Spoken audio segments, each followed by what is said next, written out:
There's a pain inside you that never fully left. You've carried it for years, maybe for most of your life. Sometimes it's sharp, other times it's a quiet ache beneath everything. You've learned how to hide it, how to move through the world with a calm face and a heavy soul, but deep down you've always felt it meant something. You've probably asked yourself, why do I feel so much? Why do I break over things that others seem to pass through untouched? Why does this wound keep returning, in new ways, through new faces, with the same message? Carl Jung once said, "There is no coming to consciousness without pain." What hurts in you is not a mistake. It is not weakness, it is not something broken. It is something opening. Your pain might not be here to destroy you, but to reveal you. This video is not about avoiding suffering. It's about understanding it, listening to it, recognizing that what you feel so deeply may not be a burden, but a map, a signal, a sacred code pointing to your soul's original purpose. Because those who carry deep pain often carry something else too. A gift that the world can't always see, but that begins to awaken when you finally stop running from what hurts. That gift is not found in pretending to be whole. It's found in walking straight into your wound and discovering that something holy was waiting there all along. So if you've always felt like your pain was disproportionate, if you've been told you're too sensitive, too emotional, too affected by life, if you've ever wondered whether your suffering had meaning, stay with me, because what hurts in you might just be the very thing that makes you sacred. There are people who carry wounds so silently that the world never sees them bleed, people who smile and show up and keep going, even when there's a storm inside. People who feel too much and understand too deeply, and because of that often suffer in ways that can't be explained to anyone else. Maybe you're one of them. You've always felt more than others. The room affects you. The energy of someone's words lingers in your body long after the conversation ends. You sense what's not being said. You cry for reasons others dismiss. You feel the pain of people you've never met. And while others call it too sensitive, you know better. You know it's something else. Carl Jung spoke about the wounded healer, an archetype found not only in myths, but in real life. The idea is simple and profound. The one who has been wounded carries the capacity to heal. Not because they were trained to, but because they were transformed by their own suffering. Your pain did something to you. It expanded you. It cracked your surface. It forced you to feel deeper, see clearer, listen longer.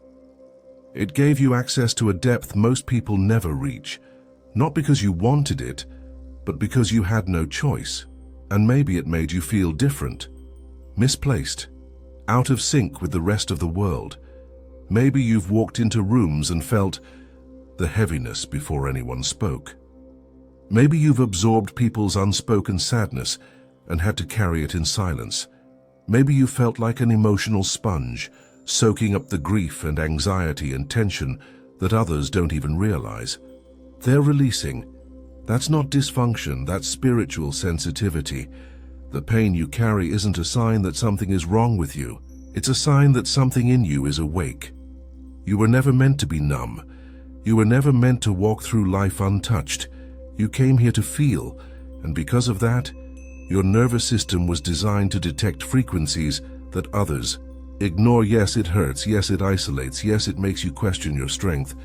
But strength is not about how much you can suppress. It's about how deeply you can sit with your own soul, even when it's breaking. And you've done that again and again. The wound inside you doesn't make you fragile. It makes you real. Carl Jung taught that everything that bothers us has the power to reveal us. That what we avoid in ourselves is the very thing that leads us back to wholeness. The pain you carry is not an interruption in your story. It's a portal, a doorway to the gift you came here to give. You may not see it yet, but your pain has shaped how you listen, how you love, how you show up for others. You've become the one people trust with their truths, because they sense you've lived in dark places and survived. You didn't choose your pain, but it chose you, because it knew what it could awaken in you: empathy, compassion, depth, and eventually purpose. You feel too much because you were meant to feel more than most. You carry emotional memory in your body. You remember what others forget. You notice details, micro-expressions, patterns in human behavior, not because you trained for it, but because pain taught you how to see without needing to be told. And still, it hurts, because carrying the pain of being different is not easy. Carrying the weight of your sensitivity can feel like being in a world built for people who don't feel. But that doesn't mean you're broken. It means you're called.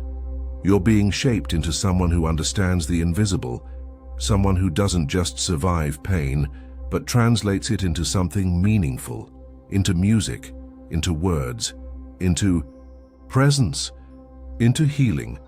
And in that process, your wound becomes your wisdom. Jung would say that the shadow, the parts of ourselves we reject, holds the key to our individuation. When we stop fighting the pain and start listening to it, it transforms. It stops screaming and starts teaching. So now the question is not, how do I get rid of this pain? The question is, what is it trying to awaken in me? What if your pain is not a prison? What if it's a passage?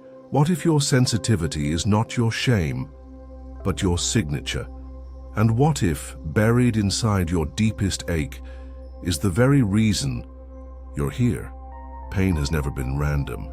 It has never come to you without purpose. Even when it felt cruel, even when it was silent, even when it seemed to have no explanation, your pain was carrying something. A seed, a code, a message waiting to be read not with the mind but with the soul. And now, maybe you're ready to hear it.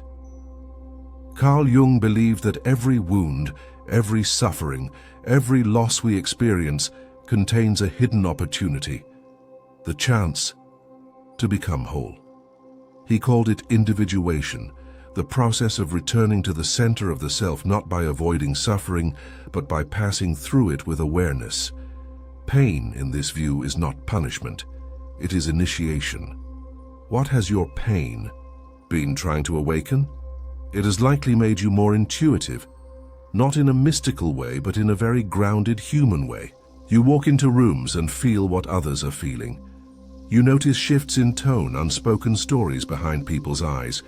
You've become more sensitive, not weaker, but more tuned in, because your pain didn't shut you down. It opened you up. That heartbreak didn't make you hard. It made you honest. That abandonment didn't make you cold. It made you wise. That trauma didn't ruin you.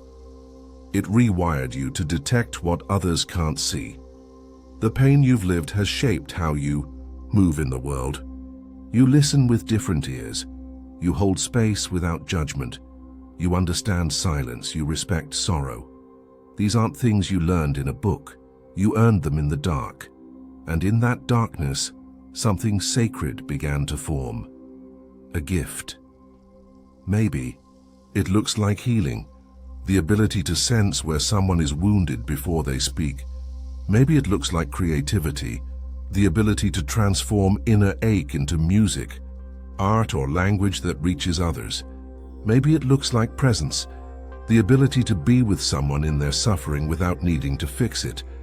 Whatever form it takes, your pain has made you into someone the world needs, someone who knows what it means to suffer and survive, to be cracked open and still carry light. Jung would say that the person who embraces their wound becomes a source of healing for others. The wounded healer doesn't help in spite of their pain. They help because of it, not because they have all the answers, but because they've sat with their own questions long enough to stop being afraid of someone else's. You've probably noticed this in your life. People tell you things they've never told anyone. They say they feel safe around you. They trust you with their truth. And you didn't ask for it. It simply happened. Because your energy carries something. A quiet, knowing. A calm that says, I've been there too. And when you reflect on it, you realize your most painful seasons gave birth to your deepest gifts. The time you broke became the moment you opened. The ache you survived became the mirror you now offer others. The chaos you endured became the clarity you now carry. Your pain made you into someone who can see in the dark, not just for yourself, but for others who are still trying to find their way. This is why people feel something around you, even if they can't name it. Because you've been initiated by pain, and what pain awakens is, when it's not denied, is purpose. You didn't go through what you did just to survive. You went through it to become a bridge, a voice, a presence, a quiet strength. You are not here to impress people with your perfection. You are here to remind them that it's possible to live with pain and still be whole, that it's possible to be both tender and strong, that it's possible to carry the wound and carry the medicine. The wound and the gift are not separate. They are two sides of the same sacred thing. So instead of asking, well, why did this happen to me? Maybe the deeper question is, what part of me was born through this pain? What has it taught you to feel, to hold, to express, to give? Because that is your gift, and it is needed now more than ever. You don't have to wait for the pain to disappear before you begin. You don't have to be completely healed to carry healing. You don't have to be fearless to step into purpose. You only have to be willing to look at your wound, not as the end of your story, but as the place where it really began. Carl Jung believed that wholeness doesn't come from perfection. It comes from integration, from learning to hold the wound with compassion instead of shame, from learning to walk with your past, not as a weight, but as a teacher. Your pain doesn't need to be erased. It needs to be honored. When you stop trying to get rid of the ache and instead listen to it, something inside you shifts. You begin to understand what it gave you. You begin to see how it formed your eyes, your voice, your path. And then something new begins to emerge. Strength. Not the kind of strength that hides pain, the kind that walks through life with soft eyes and a solid soul. To begin transforming your pain, you start by naming it. Not to dwell in it, but to give it shape. When you put language to what you've lived, even just for yourself, you reclaim your power from the silence. Journaling, speaking with someone who can hold space, creating something out of what you feel. These are acts of transformation, because pain that is expressed with honesty becomes wisdom, and wisdom shared becomes purpose. Maybe your purpose isn't something loud. Maybe it's not a job title or a role. Maybe it's the way you sit with someone who's hurting and make them feel less alone. Maybe it's the way you write or paint or raise your children with the depth you earned through your own heartbreak. This is how pain becomes presence. When you stop running from it, it softens. When you start welcoming it, it begins to shine. And others see that shine even if they don't understand where it came from. They feel safe in it. They feel seen by it, because pain, when integrated, becomes resonance. So don't wait for your pain to disappear. Let it be your teacher, let it be your altar. Let it be the place where you found the truest version of yourself.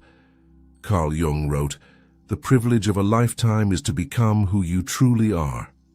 And sometimes that journey begins in the deepest wound, in the ache that refuses to go away because it's still trying to deliver something sacred. You don't have to hide what hurt you. You don't have to erase where you've been, because everything you've walked through is now part of your medicine, not just for you, but for others too. So if your pain is still there, if it still rises sometimes, let it rise.